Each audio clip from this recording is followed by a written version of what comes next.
ॐ स्थापकाय च धर्मस्य सर्वधर्मस्वरूपिणे अवतारवरिष्ठाय रामकृष्णाय ते नमः। यथाग्निर्दाहिका शक्ति रामकृष्णे स्थिता हिया सर्वविद्यास्वरूपां शारदां प्रणमाम्यहम्। नमः श्रीयतिराजाय विवेकानन्दसूरये सच्चित्सुखस्वरूपाय शामिने तापहारिणे। ॐ गुरु ब्रह्मा गुरु विष्णु गुरुदेव महेश्वर गुरु साक्षात् परं ब्रह्म तस्मै श्री गुरवे नमः। সবার প্রথমে ঠাকুরমা স্বামীজির চরণে শতকোটি প্রণাম জানাই, গুরুদেবের চরণে আভূমি লুণ্ঠিত প্রণাম জানাই এবং উপস্থিত সকল ভক্তদেরকে আমার ভক্তিপূর্ণ নমস্কার। আমরা আজ এই শ্রীমা সারদা পাঠচক্রে মায়ের কথাই আলোচনা করব। মায়ের একটা নতুন দিক আজকে আমরা আলোচনা করব। আজ যেই প্রসঙ্গ নিয়ে আলোচনা করব সেই প্রসঙ্গটার নাম হলো মা শীতলা রূপিণী শ্রীমা সারদা দেবী। আমাদের মা সর্বদেবদেবী স্বরূপায় ছিলেন।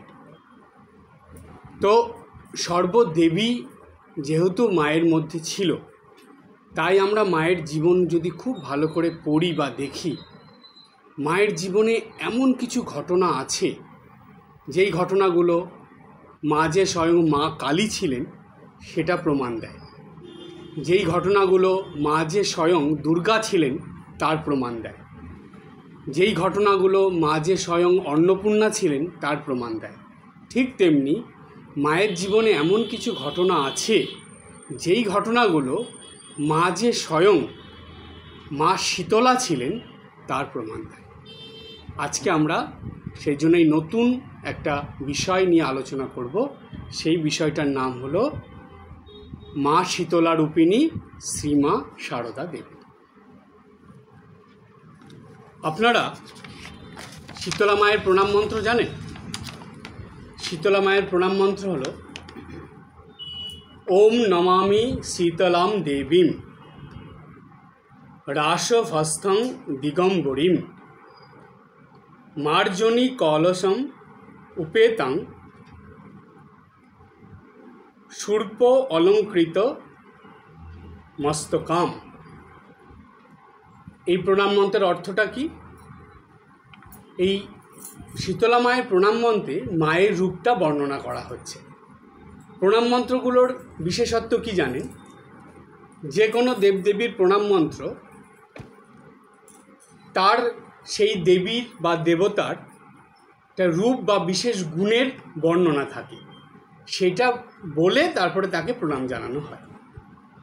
সেই জন্য প্রথমেই বলল ওম নমামি শীতলাম দেবীম, বলছে আমি সেই শীতলা দেবীকে প্রণাম করি। তারপরে বলছে রাসভস্থম দিগম্বরীম, বলছে যিনি গর্ধব মানে গাধার উপর অবস্থান করছেন, এবং দিগম্বরীম মানে চতুর্দিক উনি বিস্তার করে আছেন। অম্বর মানে আকাশ, দিক, চতুর্দিক আকাশ সব বিস্তার করে যেই দেবী আছেন।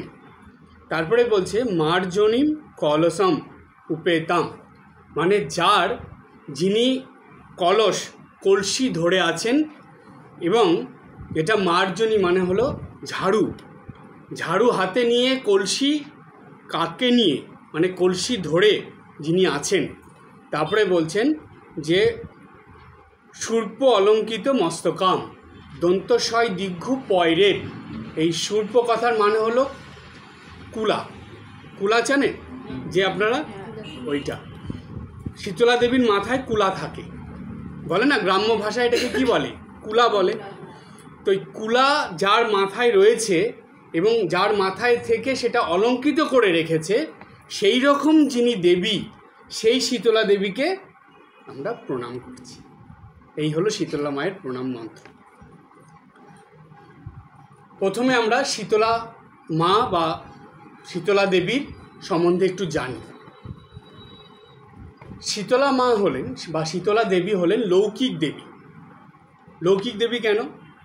বলছে যে 4টে জেলার নাম বলবো, সেই 4টে জেলায় এই বৈশাখ মাসে আর জ্যৈষ্ঠ মাসে শীতলার পূজা হয়, শীতলা মায়ের পূজা হয়।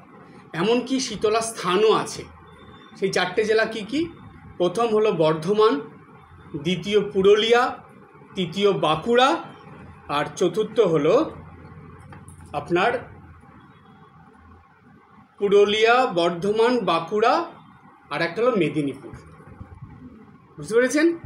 এই 4টে জেলাতে বৈশাখ জ্যৈষ্ঠ মাসে দেখবেন কোথাও না কোথাও শীতলা মায়ের পূজা হয়। অনেকেই বাড়িতেই দেখবেন, আপনাদের মনে আছে, লাল কলসি নিয়ে, বা একটা পাথরের সিঁদুর মাখানো মূর্তি নিয়ে ভিক্ষা করতে আসে। কেন? ওই শীতলার পূজার আগে সেগুলো বাড়ি বাড়ি এসে নিয়ে যায়, নিয়ে শীতলা পুজোতে কাজে লাগায়। সেখানে পুজো হয়, তখন ওগুলো নিবেদন করা হয়। এই শীতলা দেবী যেহেতু গ্রামে এগুলোর স্থান আছে বা এগুলো পূজা হয়, প্রায় এই 4টে জেলার প্রায় প্রত্যেক গ্রামেই কোথাও না কোথাও হয়, তাই এটাকে লৌকিক দেবী বলে। এবার বলছে যে শীতলা মায়ের যে রূপটা, এটা কিন্তু ওই বছরে একবারই মূর্তি তৈরি করে পূজা হয়, বৈশাখ মাসে বা জ্যৈষ্ঠ মাসে। এছাড়া ওই শীতলার যে স্থান, সেইখানে কি থাকে জানেন? কোথাও একটা পাথরের দেবী মূর্তি থাকে, যেখানে সিঁদুর মাখানো থাকে, মায়েরা ওইখানে গিয়ে পুজো দেন, জল ঢালেন।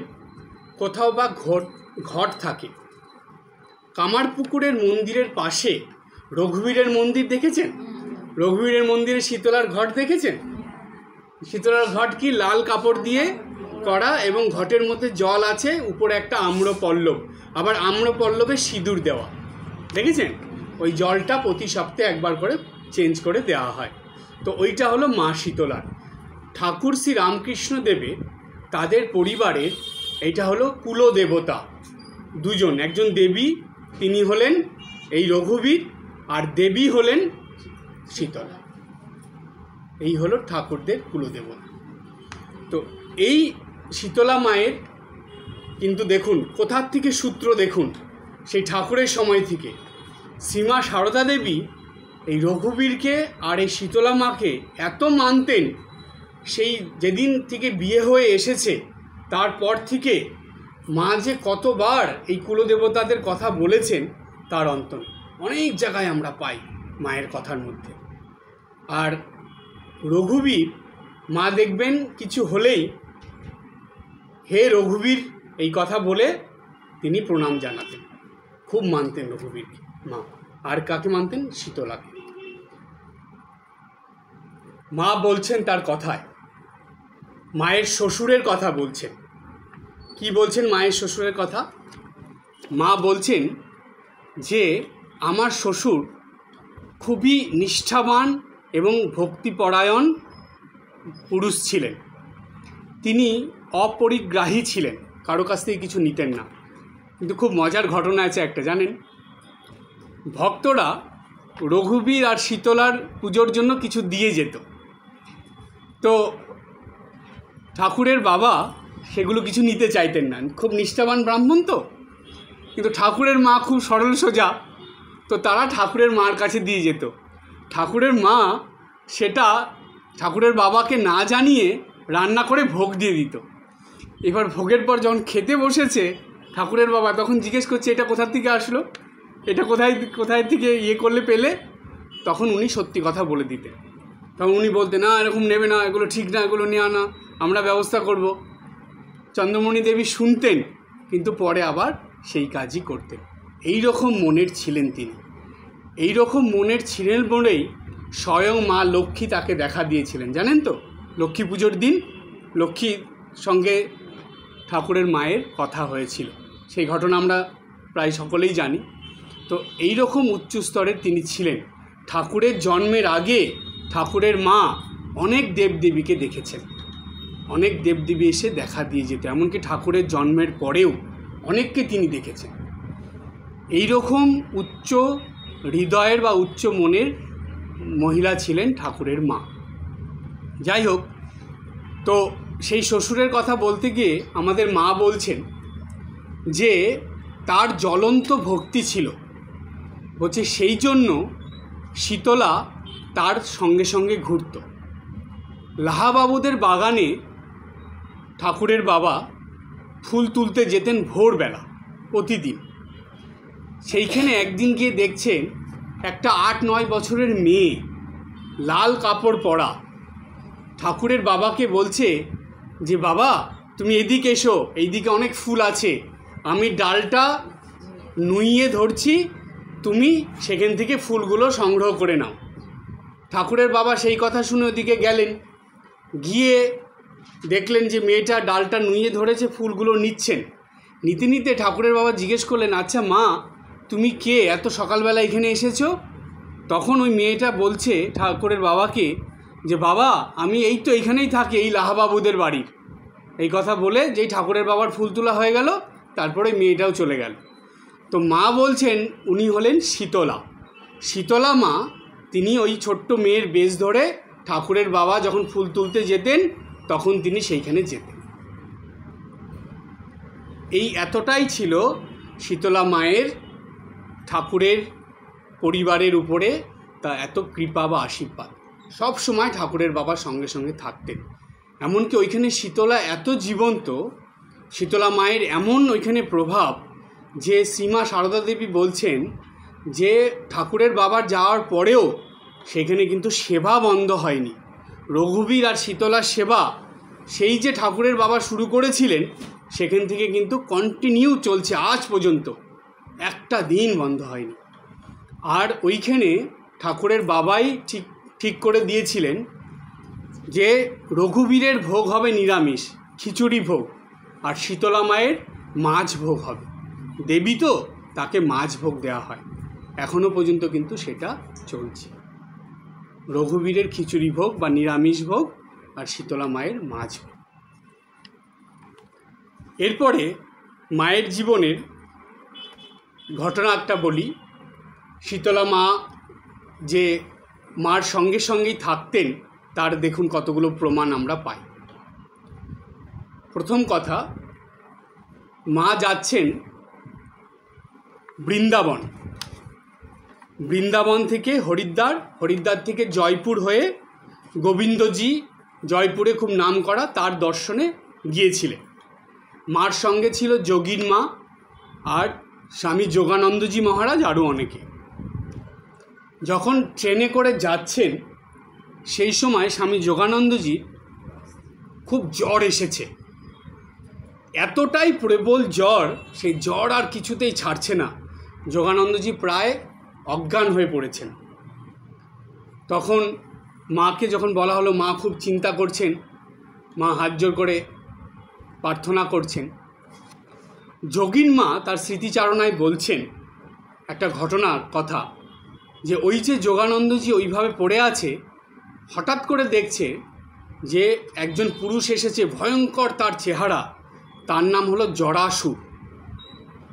সে যোগানন্দজি মহারাজকে বলছে যে তোর গুরুদেব বা ঠাকুর উনি যদি না থাকতেন আজকে তোকে দেখে নিতাম। তারপরে যাওয়ার সময় বললেন যে তুই এই মহিলাকে পুজো দিবি। একজন মহিলাকে দেখালেন, দেখিয়ে উনি চলে গেলেন। যোগানন্দজি পরিষ্কার দেখলেন এটা। তারপর থেকেই ধীরে ধীরে যোগানন্দজি ভালো হয়ে যেতে শুরু করলেন। তখন যখন ভালো হয়ে গেলেন, বৃন্দাবন দেখলেন, হরিদ্বার দেখলেন, চলে গেলেন হলো জয়পুর। জয়পুরে গোবিন্দজির মন্দিরে গেলেন। গোবিন্দজির মন্দিরের পাশেই একটা দেবীর মূর্তি এবং তার মন্দির, সেখানে পুজো হয়। যেই ওই মন্দিরের সামনে যোগানন্দজি গেছেন, গিয়ে সঙ্গে সঙ্গে বলছেন এই মূর্তিটাই আমি দেখেছিলাম, ইনাকেই দেখিয়েছিলেন আমাকে, ইনাকেই পুজো দিতে বলেছেন। সেই লাল কাপড় পরা মূর্তি, জানা গেল সেটা একটা শীতলা মায়ের মূর্তি। শ্রীমা সারদা দেবী শুনে সঙ্গে সঙ্গে বলছে যে বাবা রসগোল্লা এনে মাকে ভোগ দাও। তখন যোগানন্দজি ওইখানে রসগোল্লা নিয়ে এসে সেই শীতলা মায়ের পুজো দেওয়া হল। শীতলা মা রক্ষা করলেন যোগানন্দজিকে। মায়ের প্রার্থনা এবং মায়ের বলা যে রসগোল্লা দিয়ে তুমি মাকে পুজো দাও। আর একটা ঘটনায় আসি। মা শীতলা মাকে এত মানতেন, ঠাকুরের শরীর যাওয়ার পরে মা যখন ছিলেন কামারপুকুরে, তখন মা প্রতি বছর আশ্বিন মাসের নবমীর দিনে শীতলা মায়ের ষোড়শোপচারে পূজা করতেন। ষোড়শোপচারে পূজা করিয়ে মা ব্রাহ্মণ ভোজন করাতেন। এই যে ব্রাহ্মণ ভোজন করাতেন, এইখানে শিবুদাদা মাকে সাহায্য করত। মা বলতেন, দেখুন শীতলা মায়ের ভোগ, ব্রাহ্মণ ভোজনের রান্না মা সব নিজে হাতে করতেন। করে শিবুদাদাকে বলতেন যে শিবু তুই তাড়াতাড়ি পাতা পেতে দে, লবণ দে, জল দে, আমি সবার পাতে পাতে খাবার দিয়ে দিচ্ছি। সেই ব্রাহ্মণদের পেট ভরে মা খাওয়াতেন। কিন্তু ওই শীতলা পূজার দিন, ওই দিন মা করতেন আশ্বিনের নবমীতে শীতলার পূজা মা দিতেন কামারপুকুরে। তো এই একটা পেলাম মায়ের জীবনের। আর একটা ঘটনা বলি। মায়ের নতুন বাড়ি হয়েছে জয়রামবাটিতে, মা নতুন বাড়িতে আছেন। সেই সময় মায়ের জল বসন্ত হয়েছে। এখন এই সময় গরমের সময় হয় না, মায়ের হয়েছে, প্রচণ্ড শরীর খারাপ। তারপরে মা ডাক্তার দেখেছেন। যে ডাক্তার মাকে দেখতে এসেছেন তিনি শীতলা মায়ের পূজারী। সেই ডাক্তার শীতলা মায়ের পূজা করে বাড়িতে। ডাক্তার দেখতে এসেছেন, মাকে বলেছে, মা শীতলা মায়ের কাছে মানত করলেন। করার কিছুদিন পরেই মা আস্তে আস্তে ঠিক হয়ে গেল। ঠিক হয়ে যাওয়ার পরে মার শরীর প্রচণ্ড দুর্বল। মা আবার যেদিন শীতলা পূজা করতেন সেদিন উপোস থাকতেন। তো মা নিজে পারবে না দেখে স্বামী শান্তানন্দজি মহারাজ তখন মার কাছে ছিলেন, মাকে সেবা করতেন, মার কাছে থাকতেন। মা শান্তানন্দজি মহারাজকে বলল যে তুমি উপোস করবে, করে শীতলা মায়ের কাছে পুজো দিয়ে আসবে কামারপুকুরে। মা পাঠালেন, নিজে কিন্তু সেটা মানলেন। এত অসুস্থ শরীর, দুর্বল শরীর, তিনি পারছেন না, কেননা ডাক্তার নিষেধ করেছে উপোস করলে পারবেন না। তাই শান্তানন্দজি মহারাজকে দিয়ে করালেন, কিন্তু মার মনটা ওই শীতলা মায়ের দিকেই পড়ে থাকলো। ছেলেকে দিয়ে উপোস করিয়ে করালেন। এটা হয় কেন? ধরুন আপনি কোনো দেবতা বা দেবীর কাছে একটা মানত করেছেন, আপনি পারছেন না, কিন্তু আপনি যাকে সবথেকে বেশি বিশ্বাস করেন, ভালোবাসেন, আপনার সন্তান, ছেলে, মেয়ে যেই হোক, তাকে দিয়ে যদি করান তাহলেও হবে। এই শিক্ষাটা মা দিয়ে দিলেন যে শীতলা মায়ের প্রতি মার এই যে ভক্তি, বিশ্বাস, নিষ্ঠা, সেটার প্রমাণ আমরা পেলাম। এরপরে একটা ঘটনায় যাই। আরামবাগ থেকে মায়ের কাছে একজন ভক্ত যেতেন, তার নাম হলো প্রভাকর মুখোপাধ্যায়। তিনি প্রায়ই মায়ের কাছে যেতেন। বেশ কিছুদিন হয়েছে প্রভাকর বাবু মায়ের কাছে যাচ্ছিলেন না। কিছুদিন পরে উনি যখন মায়ের কাছে গেছেন, তখন মা বলছেন যে কী গো, তুমি কতদিন আসোনি যে? তখন প্রভাকর বাবু বলছেন যে তার ছেলের হাম হয়েছিল, যার জন্য তিনি আসতে পারেননি। তো তার ছেলে এখনও সুস্থ হয়ে ওঠেনি। তখন মা কী করলেন, প্রভাকর বাবু যখন মাকে প্রণাম করে বিদায় নিচ্ছেন, মা তখন বললেন, দাঁড়াও বাবা। মা ঘরে গেলেন, একটা টাকা আনলেন, নিয়ে 1 টাকা প্রভাকর বাবুর হাতে দিলেন, দিয়ে বললেন, তুমি কামারপুকুরে গিয়ে মা শীতলার ওইখানে পুজো দাও। 16 আনা দিলেন, পুজো দিয়ে যাও। প্রভাকরবাবু সেটা করলেন, তারপরের থেকে তার ছেলে ভালো হয়ে গেল। মা শীতলার প্রতি মায়ের এই বিশ্বাস নিষ্ঠা। আর একটা ঘটনা বলি। স্বামী কেশবানন্দজি মহারাজ তিনি মায়ের সঙ্গে কথা বলছেন। কথা বলতে বলতে মাকে জিজ্ঞেস করছেন যে মা, আপনি তো স্বয়ং দেবী, আপনার যারা সন্তান আছে, ভক্ত আছে, তারা সবাই আপনাকে ভগবতী বলে মানছে। এরপরে ঠাকুরের পুজোর সঙ্গে সঙ্গে আপনারও পুজো হবে, কিন্তু এই যে দেবীরা আছে, শীতলা, ষষ্ঠী, মনসা, এদের তো আর আপনার পরে কেউ মানবে না। এই কথা শোনার পর মা তাকে বললেন, তা কেন বাবা, এরা তো আমারই অংশ, আমাকে যেমন মানছে এদেরও মানবে। কত বড় কথাটা মা বললেন, এরা তো আমারই অংশ, নিজে মুখে স্বীকার করলেন স্বয়ং মা শীতলা। আমরা মায়ের জীবনের যে ঘটনাগুলো,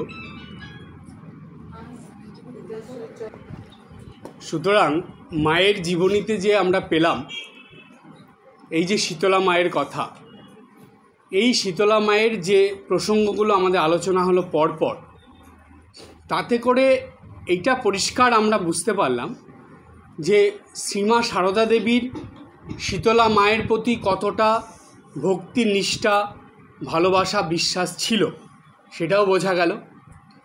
শীতলা মা যে সবসময় ঠাকুর বা মায়ের পরিবারের সঙ্গে থাকতেন মা শীতলা, সেটারও প্রমাণ আমরা পেয়েছি। এমনকি মা নিজে যে স্বয়ং শীতলা বা শীতলা মাই যে মায়ের অংশ, সেটাও আমরা প্রমাণ পেলাম। সুতরাং এই যে যতগুলো ঘটনা আমরা যদি খুব ভালো করে একটু চিন্তা করে দেখি, আমরা এটা পরিষ্কার বুঝতে পারি যে শ্রীমা সারদা দেবী তিনি ছিলেন স্বয়ং শীতলা মা। এইবার আসছি একটা খুব গুরুত্বপূর্ণ প্রসঙ্গে। সেই প্রসঙ্গটা হলো মা স্বয়ং যে শীতলা, এবার শীতলা মায়ের যে প্রণাম মন্ত্রে আমরা বললাম, মায়ের মূর্তিটা আমরা একটু কল্পনা করি। মা শীতলা মা, তার এক হাতে কলসি, এক হাতে ঝাড়ু, এবং তিনি কি করছেন, তিনি ঝাড় দিয়ে সব আবর্জনা, মানে হলো এই রোগ শোক তাপ, এগুলো তিনি সরিয়ে দিচ্ছেন। আর তারপরে কি করছেন বলছে, ওই যে কলসটা, সেই কলসের মধ্যে এটা হলো অমৃত বাড়ি। মার কাছে যে কলসটা থাকে শীতলা মায়ের কাছে, সেই কলসের মধ্যে কি থাকে বলছে, অমৃত বাড়ি, শান্তি বাড়ি বা অমৃত বাড়ি। মা কি করেন, ওই আম্রপল্লব দিয়ে সেই শান্তি বাড়ি ছিটিয়ে দেন। এটা হলো শীতলা মায়ের ধ্যান মন্ত্রে আছে। এছাড়া আমাদের শাস্ত্রে এই ব্যাখ্যা করা আছে, কেননা প্রত্যেকটা দেবী বা দেবতা, তাদের কি কারণে এই মর্তলোকে তাদেরকে পূজা করা হয়, তার একটা কারণ থাকে। যে কোনো দেবদেবী তার একটা বিশেষ কারণ থাকে, যে এই কারণের জন্য সেই দেবতাকে বা দেবীকে এই মর্তলোকে পূজা করা হয়। তো শীতলা মাকে এই মর্তলোকে পূজা করা হয় কেন? দেখুন, কখন পূজা করা হয়? এই বৈশাখ জ্যৈষ্ঠ মাসে। কারণ এই সময় প্রকৃতির মধ্যে এমন একটা অবস্থা থাকে যে গাছপালা শুকিয়ে যাচ্ছে, জলের অভাব হচ্ছে, মানুষের কত রোগ হচ্ছে, এত কিছু। তো সেইখানে লৌকিক দেবী হিসাবে শীতলাকে পূজা করা হয়। কারণ মা শীতলার কৃপায় তিনি আমাদের কী কারণ, শীতলতা দান করবেন। তিনি তার ঝাড়ু দিয়ে আমাদের যে দুঃখ কষ্ট যন্ত্রণা অসুবিধা সেগুলো দূর করবেন, এবং কলসের মধ্যে যে জল আছে সেইটা দিয়ে সেই জল ছিটিয়ে আমাদের সবাইকে শীতলতা দান করবেন, আমাদের শান্তি দেবেন। জানেন, এই শীতলা পূজার পর থেকেই আবার এই বর্ষার আগমন শুরু হয়, বুঝতে পেরেছেন? তখন এই যে কালবৈশাখী হয়, বৃষ্টি হচ্ছে, প্রকৃতির মধ্যে পরিবর্তন আসছে, বলছে গ্রামের মানুষের বিশ্বাস এটা মায়ের কৃপাতেই হচ্ছে, শীতলা মায়ের কৃপাতেই হচ্ছে। সেই জন্য এই কারণে গ্রামের মানুষরা শীতলা মাকে কিন্তু খুব মানে, বিশেষ করে এই গরমের দিনে। আবার শীতল ষষ্ঠী করে, জানেন তো? শীতল ষষ্ঠী কি করে করে? তখন দেখবেন পান্তা ভাত খায়, খায় না? এই আছে না? এই যে করা, এগুলো কারণ কি? তার কারণ এইটাই যে মায়ের প্রতি তাদের একটা শ্রদ্ধা, সম্মান, বিশ্বাস, ভালোবাসা আছে বলেই গ্রামের মানুষরা করে। আর জানবেন, এই বিশ্বাসে মিলাই বস্তু, তর্কে বহুদূর। তো মায়ের প্রতি এই বিশ্বাসটাই কিন্তু শীতলা মার আশীর্বাদ, কৃপা আমাদের প্রতি ঝরে পড়ে। শ্রীমা সারদা দেবীর জীবনের দিকে যদি তাকান, দেখবেন মা কিন্তু এই কাজই করে গেছেন। যতদিন জয়রামবাটিতে মা যখন থাকতেন, কামারপুকুরে থাকতেন, এইভাবে গ্রামের মানুষদের সমস্যা দূর করতেন, গ্রামের মানুষদের সমস্যা দূর করতেন।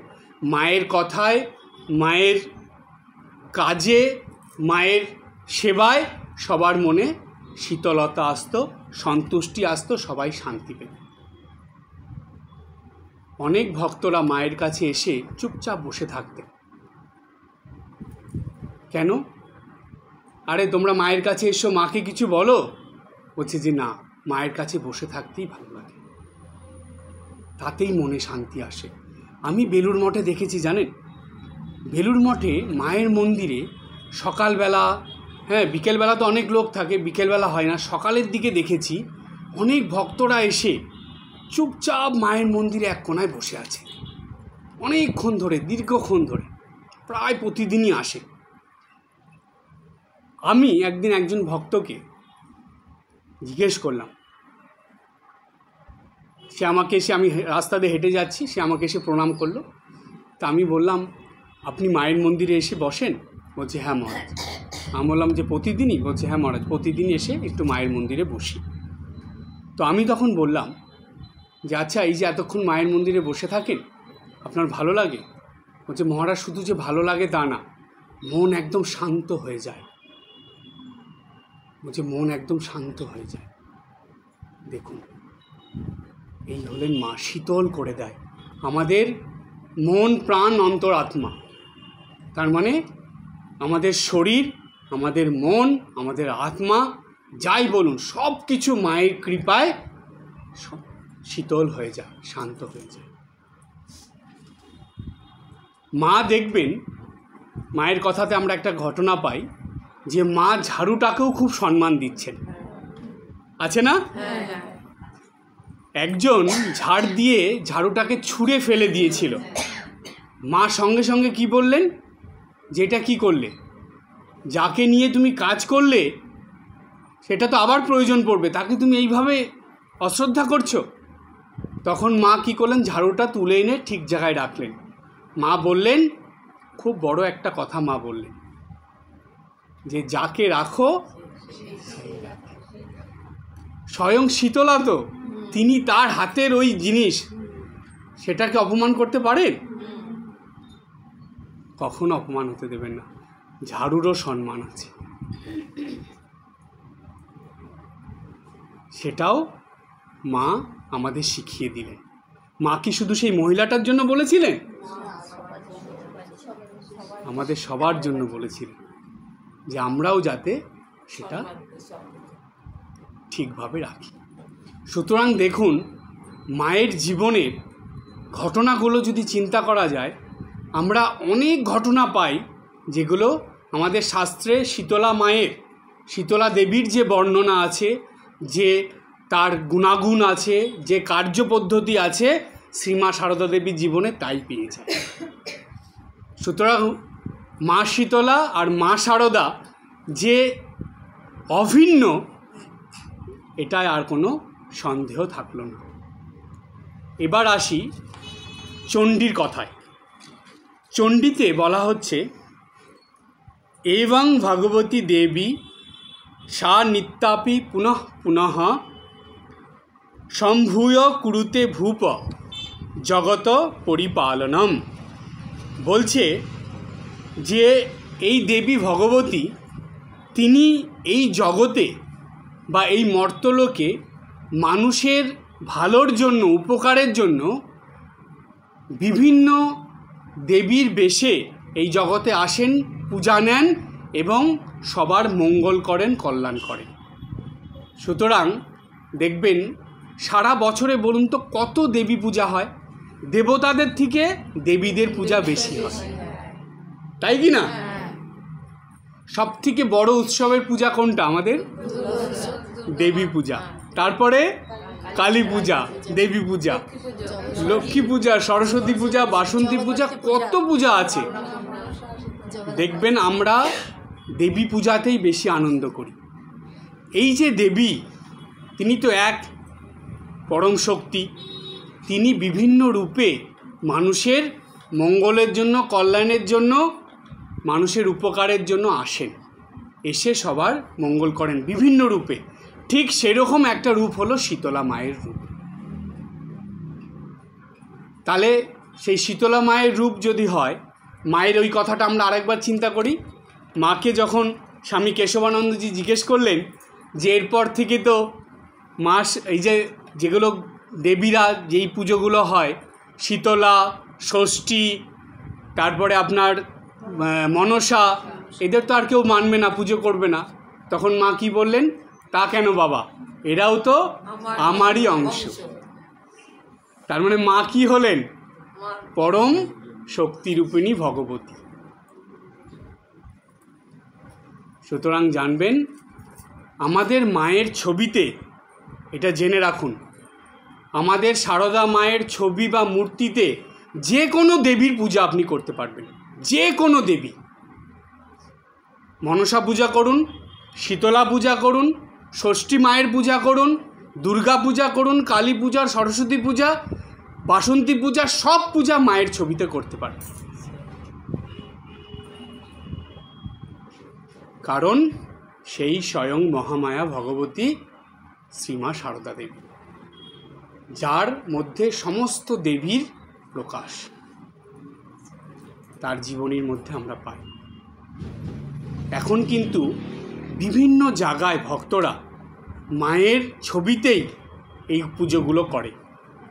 আমি জানি কলকাতায় একটা জায়গায় মায়ের ছবিতে দুর্গা পূজা হয়, এক বাড়িতে মায়ের ছবিতে কালী পূজা হয়, আর এক বাড়ি আমি গিয়েছিলাম কিছুদিন আগে, মায়ের ছবিতে বাসন্তী পূজা করেছে, মায়ের ছবিতে অন্নপূর্ণা পূজা করেছে। দেখুন, আপনি সব দেবীর পূজা সারদা মায়ের ছবিতে বা মূর্তিতে করতে পারেন।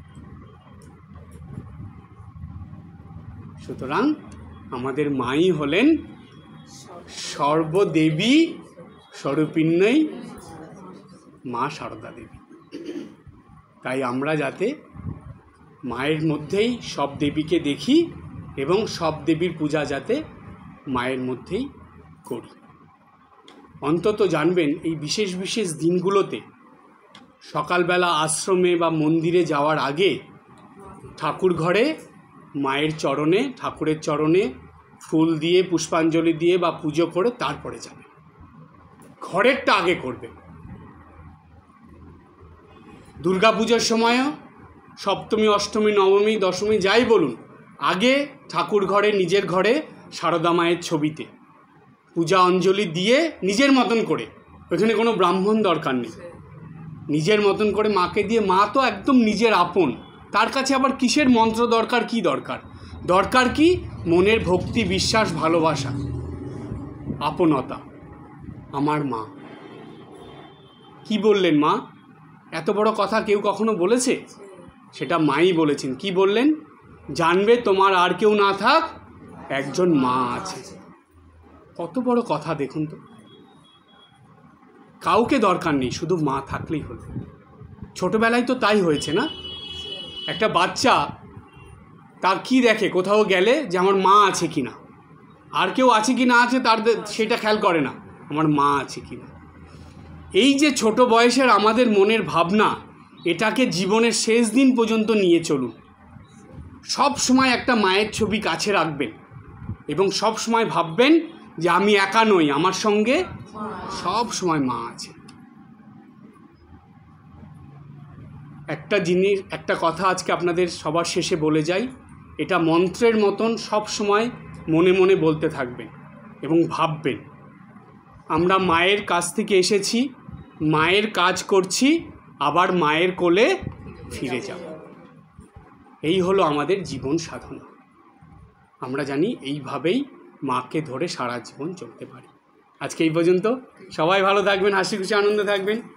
ওম জননীং শারদাম দেবীম রামকৃষ্ণম জগদ্গুরুম পাদপদ্মে তয়ো শ্রিত্বা প্রণমামি মুহুর্মুহুঃ।